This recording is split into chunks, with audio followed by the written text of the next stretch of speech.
दोस्तों, एक बार फिर से आपका स्वागत है हमारे चैनल पर। कहानी के पिछले भाग में हमने पढ़ा था कि सुनंदा चुपके से उस कमरे के पास पहुंची जिसमें कबीर सोया हुआ था। यह वही कमरा था जिसमें वे बरसों पहले दोनों एक साथ ठहरा करते थे। उस कमरे से भी बहुत सारी यादें जुड़ी थी। अब आगे। कबीर हमेशा लाइट जलाकर ही सोता था। आज भी बल्ब जल रहा था।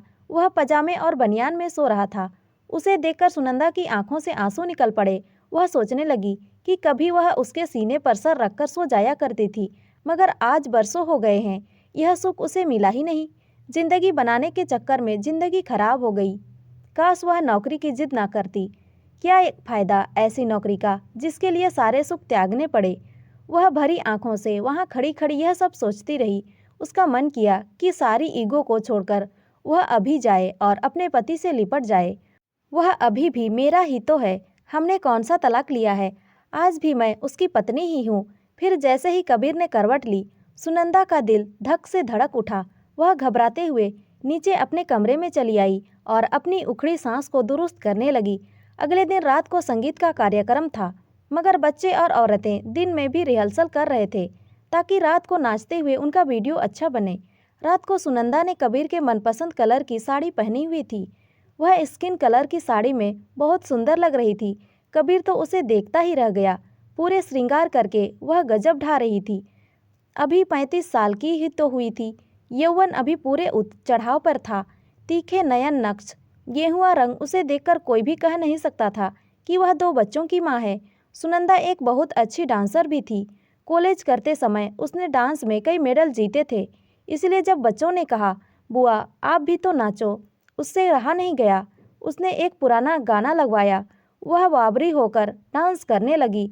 उसकी सुंदर प्रस्तुति देखकर सब तालियां बजाने लगे। कबीर को पता ही नहीं क्या हुआ, वहां से उठकर चला गया। नाचते समय सुनंदा की नज़र कबीर पर ही तो थी।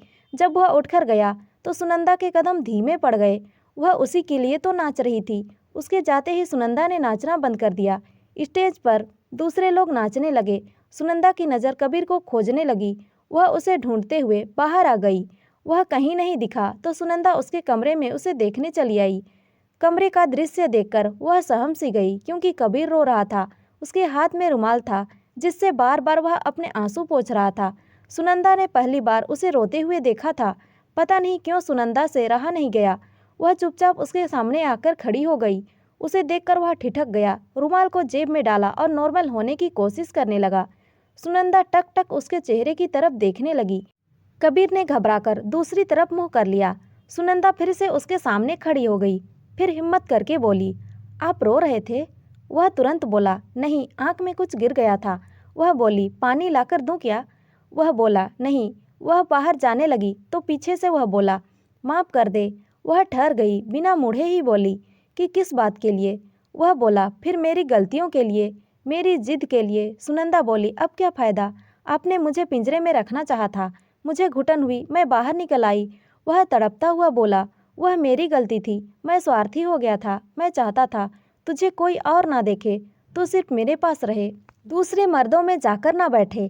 कोई तुम्हारी तरफ नज़र भी करता था तब मुझे बहुत बुरा लगता था। तुम एक चरित्रवान नारी हो, तुम्हारे मन में कोई मैल नहीं है। वह बोली, अब क्या फ़ायदा? अब हम बहुत दूर निकल आए हैं। वह उसके सामने आकर खड़ा हो गया, फिर कान पकड़कर उसके सामने बैठ गया और बोला, तुम मेरे पास लौट आओ प्लीज़। उसे इस तरह मिन्नतें करते देखकर सुनंदा को बहुत सुख मिला, मगर वह औरत ही क्या जो नखरे ना दिखाए।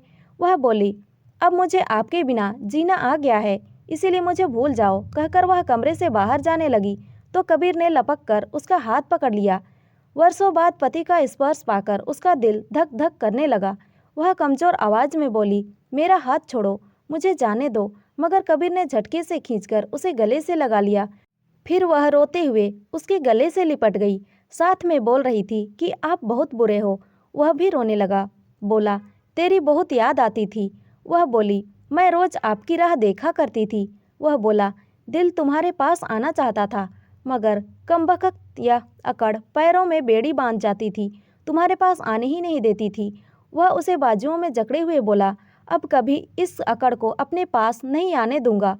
बहुत देर बाद समझ आया कि पति पत्नी के रिश्ते में अकड़ का क्या काम।